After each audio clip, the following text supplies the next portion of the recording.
Hi everyone, my name is Amanda McTye and I'm a senior at Ellington High School. So today I thought it would be really fun to show you guys how to make mandalas. So fun, right? So this is what they look like. Here are just a few examples. Now you can make these on little pieces of wood like I have here. You can make them on paper, or you can put them on mugs like this one, and it's a great Mother's Day gift. Let's go! Okay, so now that we're all set up, we are ready to get started. So these are the 4 colors that I wanted to use for today. You can use however many colors you want and whatever colors you want. By all means, get creative, but these are just the 4 that I wanted to use. This is the mini paint palette that I have. If you have one of these, great, but if you don't, no worries at all. You can use something like a paper towel or a paper plate. Whatever you have works great. This is the little piece of wood that I'm going to be creating my mandala on. You can get these at Joann's, the dollar store, Michael's, but if you don't have one of these, you can use a piece of paper or a mug like I was talking about earlier. Whatever you have is going to work great. Now next up, these are the little tools that I like to use when I create my mandalas. They're really cool. They just have a flat circular edge and they come in all different shapes, so they're perfect for creating these mandalas. But if you don't have these, what I love to use when I was first starting is something like the end of a paintbrush, because they come in all different sizes, and some other people like to use toothpicks. Either one, whatever you have, works great, but both of them work perfectly. And then lastly, we just have a paper towel and some Q-tips to clean up. So now it's time to actually start making our mandala, which is super exciting. So I decided to go in with this light pink paint first, just because I thought it would be a nice contrast to the black. And I personally always like to practice before any mandala that I do. So here I'm just dipping my tool lightly into the paint, and I'm just practicing dabbing it onto the paper towel to figure out what sort of pressure I'm going to need. But by all means, if you feel ready to go, then put your first dot on there. You don't need to practice if you don't feel like you want to.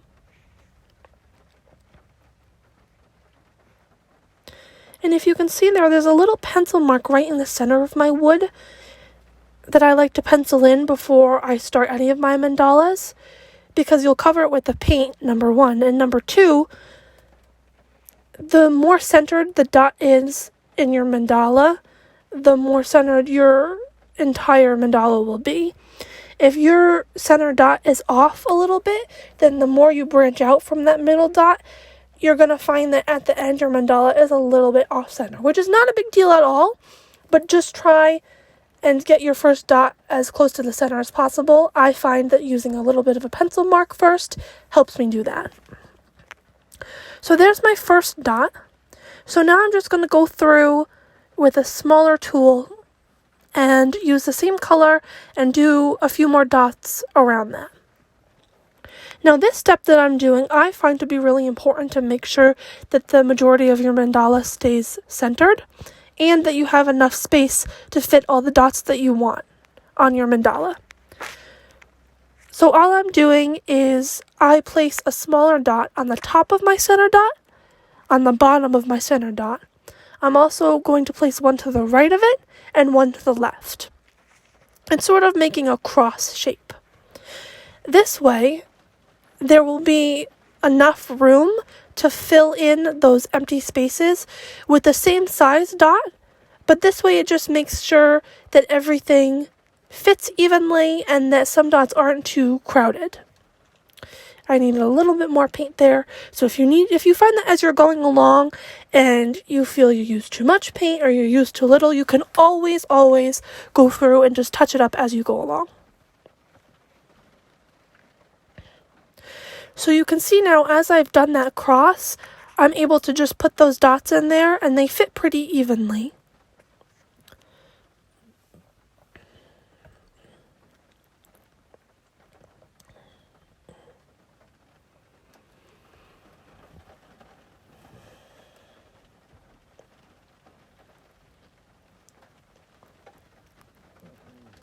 You also want to make sure that when you're pressing down on whatever you're using to create your mandala, whether it's wood or paper, that you're not coming at it with an angle.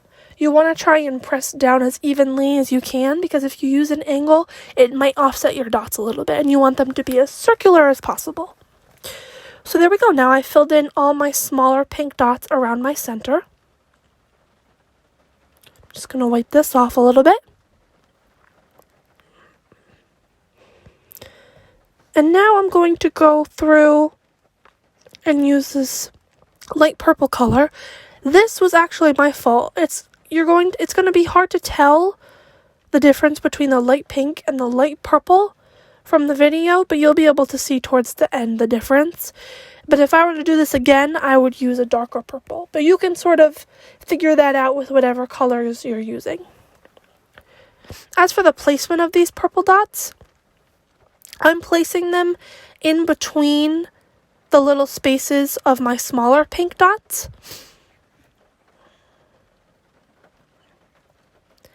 And I tend to bring them closer to the edge a little bit, just because when I go back through with whatever other tool, whatever size it is that I want to do in between those purple dots, I want to make sure I have enough room. So bringing them out towards the edge a little bit versus keeping them cramped right in the center will help you make sure that you have enough space to use whatever size you want to do next. And I smudged my dot a little bit here, so I'm just going in with a Q-tip and fixing it.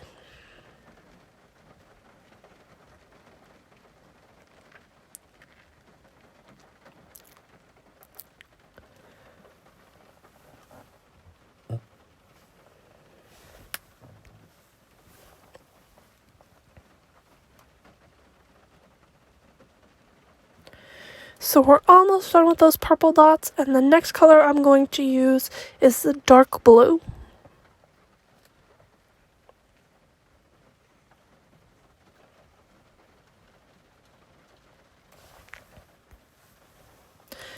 And if at any time you feel like I'm going too fast or you want to go back to the very beginning, you can always rewind or slow it down.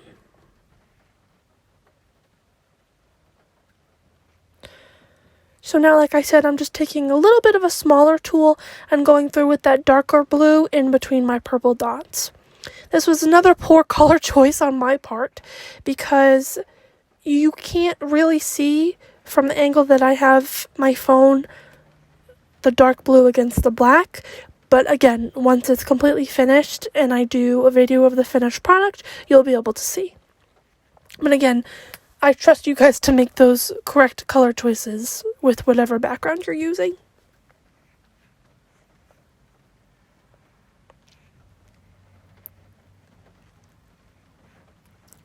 And if you do find that you picked a color that's not really working, or you want to change it, by all means, you can just wipe it off and pick another color. You don't feel like you need to stick with it the whole time.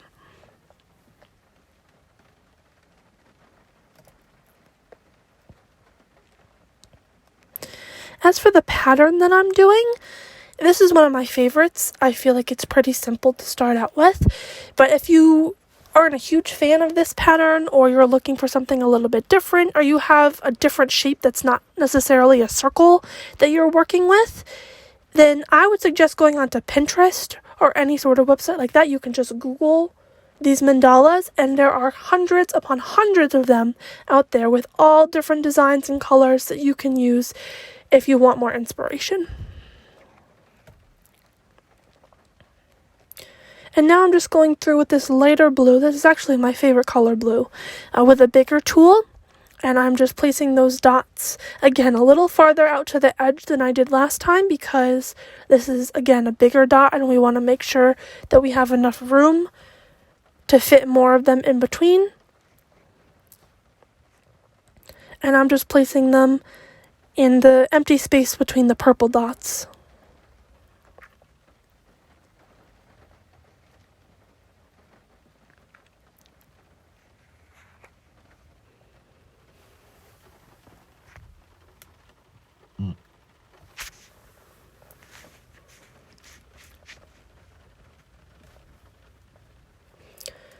And as you can see, my dots are not perfectly centered, but if you find that that's happening, don't worry, that's totally fine. If it's really bothering you, you can wipe it off and start again, but with mine, they weren't too bad, so I just kept going.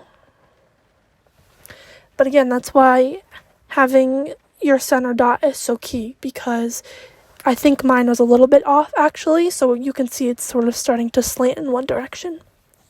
But again, if that happens, I mean, we're just doing this for fun, so if it's not perfect, who cares?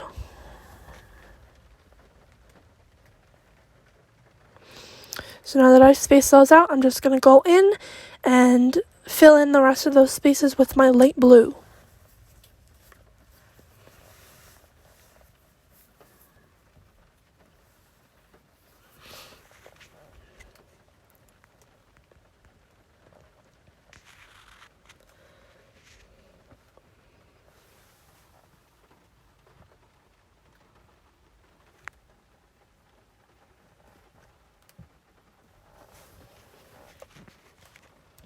So now that I'm sort of finishing up this row, if you want to call it, I'm going to speed up the rest of my video because I'm sure you guys have gotten the hang of it. And if you haven't, you can always rewind me and go back. But I feel like you guys have totally got this, and I'm going to speed up the rest of my video, and we will see what the finished product looks like.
Okay, here it is, the finished product.